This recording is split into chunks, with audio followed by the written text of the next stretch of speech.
పంపిణీ ఈ రోజు నుంచి ఏపీలో జరగబోతోంది. మధ్యలో వాలంటీర్ సేవలకు ఈసీ బ్రేక్ వేసిన అంశం, వైఎస్ఆర్ కాంగ్రెస్ పార్టీ మీ మధ్య మాటలేద్దాం నడిచిన అంశం, అలాగే పెన్షన్ల పంపిణీపై సవరించిన విధి విధానాలను నేను ఏపీ సర్కార్ జారీ చేసింది. ఈ నెల 6 వరకు పెన్షన్ల పంపిణీ జరగబోతోంది. దివ్యాంగులు, వృద్ధులు, రోగులకి ఇంటి వద్దకే పెన్షన్ నగదు ఇవ్వబోతున్నారు. మిగిలిన వారికి గ్రామ వార్డు సచివాలయాల వద్ద పంపిణీ చేయాలి. అలాగే గ్రామ సచివాలయాలకు చాలా దూరంగా ఉన్న వారి కోసం ప్రత్యేక ఏర్పాట్లకు సంబంధించి నేను ప్రభుత్వం ఒక జీవో కూడా విడుదల చేసింది. అంటే పెన్షన్లకు సంబంధించి పెన్షన్ల పంపిణీని కూడా చంద్రబాబు నాయుడు అడ్డుకున్నారు. కేవలం ఇది పెన్షన్ల పంపిణీ అడ్డుకోవడమే కాదు, వాలంటీర్ల వల్ల 16 రకాల పెన్షన్లు, 50కి పైగా సేవలు అందుతున్నాయి. వీటన్నిటికి కూడా ఇప్పుడు ఒక డిస్టర్బెన్స్ క్రియేట్ చేయడానికే తెలుగుదేశం పార్టీ పూనుకుంది. ఇది వైఎస్ఆర్ కాంగ్రెస్ పార్టీ చేస్తున్న ప్రధాన ఆరోపణ. ఇప్పుడు వెంకటరెడ్డి గారు కూడా అంశాలను ప్రస్తావించారు. గుడ్ మార్నింగ్ అండి సతీష్ గారు. వెంకటరెడ్డి కూడా వెంకటరెడ్డి గారు మాట్లాడే దాంట్లో మీకు ఒక పాయింట్ అర్థం అవ్వాలండి సతీష్ గారు. అంటే మొత్తం సేవలు, అంటే మొత్తం అంతా కూడా ప్రభుత్వ విభాగాలు పనిచేయాల్సినటువంటి అంశాలన్నీ కూడా వాలంటీర్లు చేస్తారు అని ఆయన చెప్పారు. ఆయన మాటలు అంతరం అది. అన్ని ప్రభుత్వ విభాగాలకు ఓటు హక్కు అంట, లేకపోతే రేషన్ కార్డు అంట, డెత్ సర్టిఫికేట్ అంట, బస్ సర్టిఫికేట్ అంట, పెన్షన్ అంట, ఇంకోటి. ఎవరు వీళ్ళు వాలంటీర్లు? అప్లై చేయడానికి వీళ్ళకున్న అర్హత ఏంటి?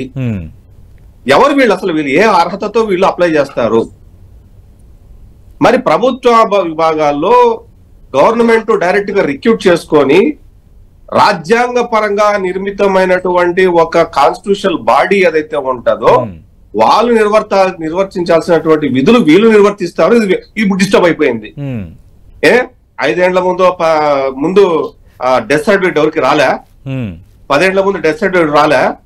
10 ఏళ్ల ముందు డెత్ సర్టిఫికేట్ రాలే? ఆన్లైన్ సర్వీస్ పోర్టల్ లేదా? మీ సేవలు లేవా? ఈ సేవలు లేవా? అంటే వాలంటీర్ వ్యవస్థ వల్ల ప్రజలకి ఉపయోగం లేదంటారా? తర్వాత అంశం అండి, ఎవరు వీళ్ళ ఫండమెంటల్ గా ఉపయోగం తర్వాత మాట్లాడదాం. ఇవన్నీ అప్లై చేయడానికి వీళ్ళెవరు? ప్రభుత్వంతో ఎగ్జామ్ రాసి రిక్రూట్మెంట్ అయ్యి రాజ్యాంగ పరమంగా వాళ్ళు ఎన్నికైనటువంటి విధులు నిర్వహిస్తున్నటువంటి రాజ్యాంగం ఒక లైనప్ ఏదైతే ఉందో దాన్ని కాదని వీళ్ళు స్వతహాగా నిర్మించుకొని వాలంటీర్లు ఇప్పుడు సేవలు, అసలు ఈ సేవలు చేయడానికి వీళ్ళకు ఉన్నటువంటి అర్హత, బాధ్యత ఏంటి? వీళ్ళు ఎందుకు చేయాలి? అసలు ఎవరు వీళ్ళు? అసలు అంటే వీళ్ళకి అర్హత లేదు, బాధ్యత లేదు, వీళ్ళకున్న బాధ్యత ఏంటి? వీళ్ళు ఎవరు అని ప్రశ్నిస్తున్నారు. మరి మేము అధికారంలోకి వస్తే వాలంటీర్ వ్యవస్థను రద్దు చేయము, వాలంటీర్లను కంటిన్యూ చేస్తాము, మరికొంత సంపాదించుకున్నట్టు చేస్తామని మీ పార్టీ అధినేత మాజీ ముఖ్యమంత్రి చంద్రబాబు నాయుడు అంటున్నారు. అవునండి సతీష్ గారు, కరెక్టే.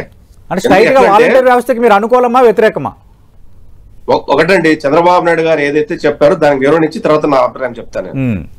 వాలంటీర్ అంటేనే స్వచ్ఛందంగా, అంటే ఎవరో ప్రభుత్వ అధికారులు లాంటి ఒక పెద్ద మనిషి ఇచ్చే దాన్ని ఏమి ఆశించకుండా కార్యక్రమాన్ని నిర్వర్తించాలి. అంతే తప్ప ప్రభుత్వ ఉద్యోగాలు చేయాల్సిన పనిని, ప్రభుత్వ ఉద్యోగాలు ఉండాల్సినటువంటి అధికారాల్ని వీళ్ళగా లేకుండా ఏమీ లేని స్వచ్ఛందంగా ముందుకు వచ్చి పని చేస్తామన్న వాళ్ళకి చేతిలో పెట్టేసి, ఎవరు వాళ్ళు? మీరే నాయకులు చెప్పుకున్న మీటింగ్ లో చెప్పుకున్న వాళ్ళు 90% అందరూ మా వాళ్లే.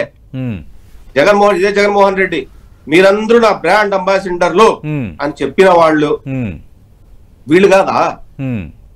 ఫండమెంటల్ పాయింట్ స్వచ్ఛందంగా వాలంటీర్లు పార్టీలకు అతీతంగా అందరూ ఉన్నారు, వాళ్ళు 50 ఏళ్ళ సేవలు అందిస్తున్నారు. రెండోది విద్యాసాగర్ గారు, ఆల్రెడీ గ్రామాల్లో ఈ సచివాలయ వ్యవస్థ ఉంది. సచివాలయ వ్యవస్థలో ఉన్న వాళ్ళు ప్రభుత్వ ఉద్యోగులు. ఈ వాలంటీర్లు ఎవరైనా ఏదైనా అప్లై చేసుకోవాలన్న దానికి సంబంధించి వాళ్ళకి డైరెక్షన్ ఇవ్వడం, సచివాలయానికి అప్లికేషన్ తీసుకెళ్ళడం, ఆ పనికి సంబంధించి వాళ్ళు కోఆర్డినేట్ చేస్తారు. అలాగే ఈ పెన్షన్లకు సంబంధించి ఏదైతే ఉందో ఈ సచివాలయ సిబ్బంది గైడ్ లైన్స్ ద్వారా ఈ పెన్షన్లు ఇంటికి వెళ్ళి ఇస్తారు కొందరికి. అలాగే రేషన్ ఇవన్నీ సక్రమంగా అందుతున్నాయా లేదా ఎప్పుడు రేషన్ వస్తుందో ఇన్ఫార్మ్ చేయటం, ప్రభుత్వ పథకాలకు సంబంధించి ఎప్పుడు లబ్ధి వస్తుందో ఇన్ఫార్మ్ చేయటం, ఇవి వాళ్ళు చేసే సేవలు. సతీష్ గారు, పూర్తిగా వాళ్ళకి బోనఫైడ్ సంతకాలు పెట్టే అధికారం కానీ గెజిటెడ్ అధికారం కానీ ఎక్కడ లేదు. అసలు రాజ్యాంగ పరంగా చట్ట విరుద్ధం. They are coordinators only. చట్ట విరుద్ధం. ఇప్పుడు మీరు ఇంటింటికి తీసుకెళ్లి రేషన్ బియ్యం ఇస్తామన్నారు, మరి రేషన్ దుకాణాలను వాళ్ళకి ఎందుకు ఇలా? మీరు ప్రైవేట్ గా సపరేట్ గా ఎందుకు ఇచ్చారు? ఉమ్, ఎందుకు ఇవ్వాల్సి వచ్చింది? ఉమ్. అంటే మీ వాళ్ళు ఇక్కడ clear cut ఏంటంటే, ఇంటింటికి వెళ్ళి రేషన్ ఈ రోజు ఏదో కరెక్ట్ కాదంటారా? ఒకటండి ఏదండి, ఇంటింటికి వెళ్ళి రేషన్ అందించడం అది సర్వీస్ కిందకి రాదంటారా? అంటే ఇప్పుడు ఉన్నోడు కడుపు కొట్టి ఉన్నోడిని కడుపు మార్చి ఉమ్, ఇంకోటి తీసుకొచ్చి పెట్టడము సర్వీస్ ఇస్తున్నా అని చెప్పి చెప్పుకోవడం ఎంతవరకు కరెక్ట్ అంటారు? ఉమ్. ఆల్రెడీ ఫేర్ షాప్స్ ఉన్నాయి, ఓకే. ఇవ్వాలనుకుంటే వాళ్ళకి ఇవ్వండి, ఉమ్, వాళ్ళు చేసుకుంటారు. ఉమ్. అంటే ఒక ప్యారల్ సిస్టమ్ చేసి ఓకే. ఈ రోజు వాలంటీర్లు ఇప్పుడు అన్నారు కదా, వాలంటీర్లు ఓకే. డేటా మొబైల్లో ఉంది, ఉమ్, ఆ డేటా 3 నెలలు ఇంకా రాదు, ఉమ్, వాళ్ళ దగ్గర ఉండిపోయింది, గవర్నమెంట్ హ్యాండ్ ఓవర్ చేసాము, ఉమ్. మేము ఎలక్షన్ చేసుకోలేము, ఓకే. మేము వల్ల కాదు, ఎమ్మెల్యేలకు అంటే విద్యాసాగర్ గారు, వాళ్ళు చెప్తే విద్యాసాగర్ గారు, ఓటేసారు. ఒకవైపు వాలంటీర్ వ్యవస్థకు మీ వ్యతిరేకం కాదు, మేము వస్తే కంటిన్యూ చేస్తామని మీ పార్టీ అధినేత చంద్రబాబు ఒకవైపు చెప్తున్నారు, మరోవైపు ఏమో మీ పార్టీకి సంబంధించిన శ్రీకాళహస్తి అభ్యర్థి బొజ్జల సుధీర్ రెడ్డి వాళ్ళని టెర్రరిస్టులను వ్యాఖ్యానించడం కొంత గందరగోళం దారితీసింది. ఇప్పుడు మీరు ఈ 50 రకాల సేవలు ఎలక్షన్స్ వాడుకుంటున్నారన్న అంశాన్ని మీరు ఇప్పుడు తెర ముందుకు తెస్తున్నారు. అసలు వాలంటీర్ వ్యవస్థకు సంబంధించి తెలుగుదేశం పార్టీకి మితమితంగా ఒక స్టాండ్ ఉందా? వాలంటీర్ వ్యవస్థ మంచిదా కాదా? స్ట్రైట్ గా మీరు అధికారంలోకి వస్తే దాన్ని కంటిన్యూ చేస్తారా చేయరా? మాకు స్టాండ్ ఉంది, దాన్ని ఎట్లా కంటిన్యూ చేయాలంటే ప్రభుత్వ ఉద్యోగులకు చేయాల్సినటువంటి కార్యక్రమాలలో వీళ్ళని ఎటువంటి పరిస్థితుల్లో భవిష్యత్తులో ఉపయోగించే పరిస్థితే ఉండదు. ఎందుకంటే చదివి ఎగ్జామినేషన్ రాసి కొన్ని సంవత్సరాలు కష్టపడి వాళ్ళు లీగలైజ్డ్ ఎవరైతే ప్రభుత్వ ఉద్యోగులు ఉంటారో ఆ కార్యక్రమాలు వాళ్ళే చేయాల్సిందే, ప్రభుత్వ విధుల్లో అసలు ఏ మాత్రం సంబంధం లేకుండా. విద్యాసాగర్ గారు అది వాళ్ళే చేస్తున్నారు, నేను అదే చెప్తున్నా, సచివాలయ వ్యవస్థలోనే ఉన్న ప్రభుత్వ ఉద్యోగులే చేస్తున్నారు. They are only coordinators. Satish గారు, volunteers only coordinators. No need any mediator to government and public, no need.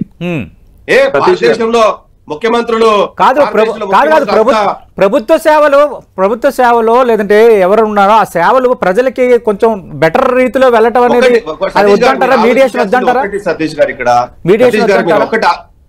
Satish గారు మీరు ఒక్కటి ఆలోచించాలి. ఇక్కడ 5 వీళ్ళు చెప్తున్నట్టు భారతదేశంలో ఎక్కడా లేదు, 5 సంవత్సరాల నుంచి మేము ఇట్లా చేస్తున్నాము, వేరే రాష్ట్రాలు ఈ రకంగా లేదు అంటే వేరే రాష్ట్రాల ముఖ్యమంత్రులకు తెలియక కాదు, వేరే రాష్ట్ర ముఖ్యమంత్రులకు అంత చేతకాక కాదు, వేరే రాష్ట్ర ముఖ్యమంత్రులకు వాళ్ళకి అది ఇంప్లిమెంట్ చేయడం కాదు, వాళ్ళకి తెలిసి ఇది ఇల్లీగల్ అని, కాబట్టి వాళ్ళు ఇంప్లిమెంట్ చేయడం.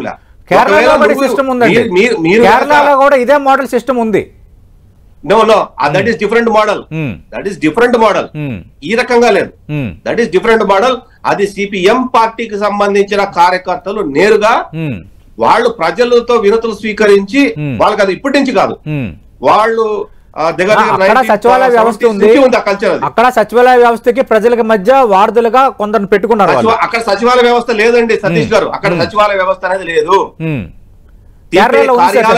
నాకు ఐడియా ఉంది, నేను వెళ్ళి విజిట్ చేశాను 6 months ముందు. సారీ, లాస్ట్ ఇయర్ ఆగస్ట్ లో కూడా నేను కేరళలో ఉన్నా, నేను వెళ్ళి చూశాను. అక్కడ సచివాలయ కార్యాలయాలు ఉండవు, అక్కడ వెంకటరెడ్డి గారు ఎందుకు ఒకవైపు వాలంటీర్లు కరెక్టే అంటారు, మంచి వాళ్ళు అంటారు, మరోవైపు వాలంటీర్లు వద్దంటారు. తెలుగుదేశం పార్టీ ఒక రకంగా డబుల్ గేమ్ ఆడుతోంది. వాలంటీర్ వ్యవస్థ వల్ల వైఎస్ఆర్ కాంగ్రెస్ పార్టీకి ఎక్కువ అడ్వాంటేజ్ కలుగుతుందన్న భయం టీడీపీలో ఏర్పడింది. ఇది వైఎస్ఆర్ కాంగ్రెస్ పార్టీ ఆరోపణ. సతీష్ గారు, మొట్టమొదటిగా చంద్రబాబు నాయుడు గారిని నారా లోకేష్ గారిని దూషించిన వ్యక్తికి క్షమాపణ చెప్తే నేను కంటిన్యూ చేస్తా, లేకపోతే చేయను. దేనికి దూషించాను, ఏం దూషించాను? ఇంకా నేను తక్కువ మాట్లాడా, మళ్ళీ మీరు దాన్ని కంటిన్యూ చేస్తే ఇంకా ఎక్కువ మాట్లాడతా. క్షమాపణ చెప్పాలా? అలాంటి పదాలు, అలాంటి పద ప్రయోగాలు వద్దులండి. ఈ రోజు 66 లక్షల మంది పేదలకు చంద్రబాబు నాయుడు ముక్కు 4 లక్షల క్షమాపణ చెప్పండి. క్షమాపణ చెప్పాలి. వెంకటరెడ్డి గారు ఒక్క నిమిషం అలాంటి పదాలు దయచేసి వద్దు, అలాంటి పదాలు దయచేసి వద్దు. ఇద్దరు కూడా ప్రారంభం నుంచి కూడా గౌరవంగానే డిబేట్ నడుస్తోంది. ఆయన సమాధానాలు చెప్పారు, మీరు చెప్పాల్సింది మీరు చెప్పారు, సబ్జెక్ట్ పరిమితం అవుతాం. ఎందుకంటే రాజకీయం ఏ విధంగా ఉన్న పింఛన్లు ఈ ఆ అంశం అనేది చాలా కీలకమైనది, ప్రజలకు సంబంధించిన సజావుగా సాగాలనేది మనం కోరుకుందాం. అల్టిమేట్ గా ఈ సేవలు ప్రజలకు సరైన రీతిలో వెళ్లాలని కోరుకుందాం. రాజకీయ యుద్ధం ఒకవైపు, రాజకీయంగా ఆరోపణలు ఒకవైపు. విద్యాసాగర్ గారు, సతీష్ గారు ఏమన్నా పెన్షన్ ఆపమని చెప్పి చంద్రబాబు నాయుడు గారు చెప్పారా? పెన్షన్ ఆపమని చెప్పి నిమ్మగడ్డ రమేష్ గారు ఏమన్నా పిటిషన్ పెట్టారా? మీరు బాధితుడు, క్యారెక్టర్ అసాసినేషన్ చేసినారు మీరు నిమ్మగడ్డ రమేష్ ను. బుద్ధి లేకుండా మాట్లాడతారు. సుప్రీంకోర్టు మొట్టికాడు కాదు, చెప్పుతా కొట్టింది. సుప్రీంకోర్టు చెప్పుతా కొట్టింది మిమ్మల్ని, చెప్తా కాదు. బుద్ధి లేకుండా అడ్డదిడ్డమైన చట్ట విరుద్ధమైన పనులు చేసుకుంటా ఆ రోజు మీరు సతాయించి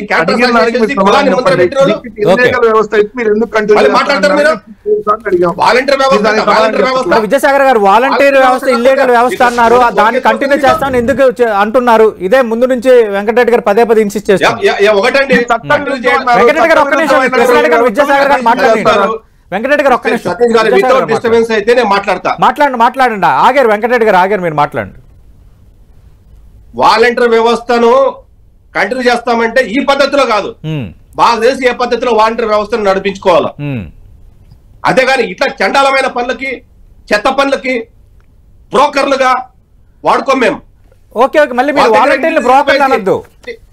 ఆల్రెడీ మీరు వాలంటీర్లని, టెర్రరిస్టులని, శ్రీకాళహస్తి అభ్యర్థి అనడం పైన మళ్ళీ తెలుగుదేశం పార్టీ అధ్యక్షుడు అచ్చెన్నాయుడుతో పాటు చాలా మంది వివరణ ఇచ్చుకున్నారు అది కరెక్ట్ కాదని.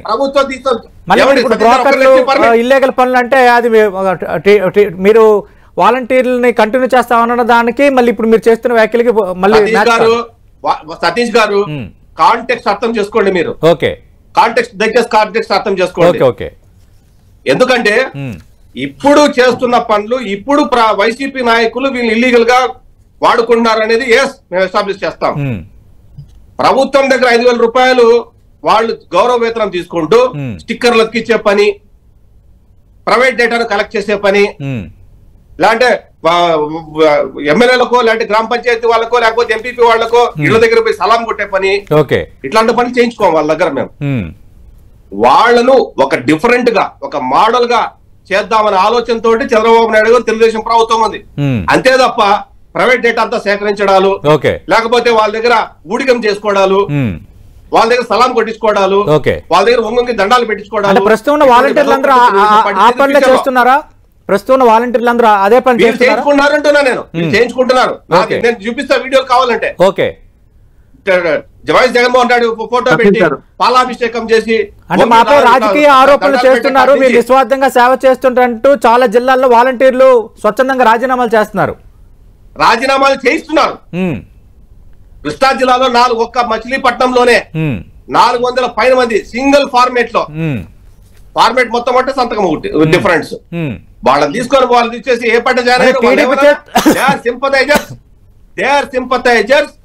YSRC party. Now they are, ఇప్పటి వరకు వాళ్ళు పనిచేసింది వైఎస్ఆర్సీ సింపథైజర్స్ గా పనిచేశారు.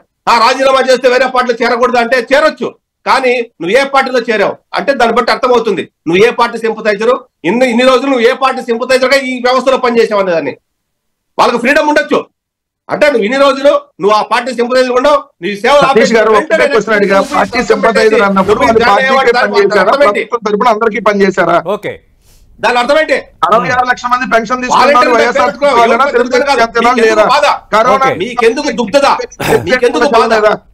నీకు వాలంటీర్ లేకపోతే ప్రభుత్వం నడవదా? ఇన్ని 77 సంవత్సరాలు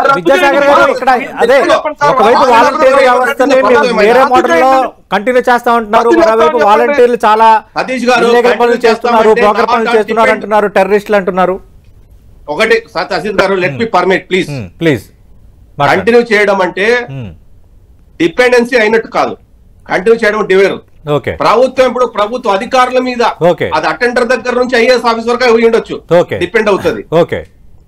Not by the volunteers. Okay, right. We are not going to depend on the volunteers.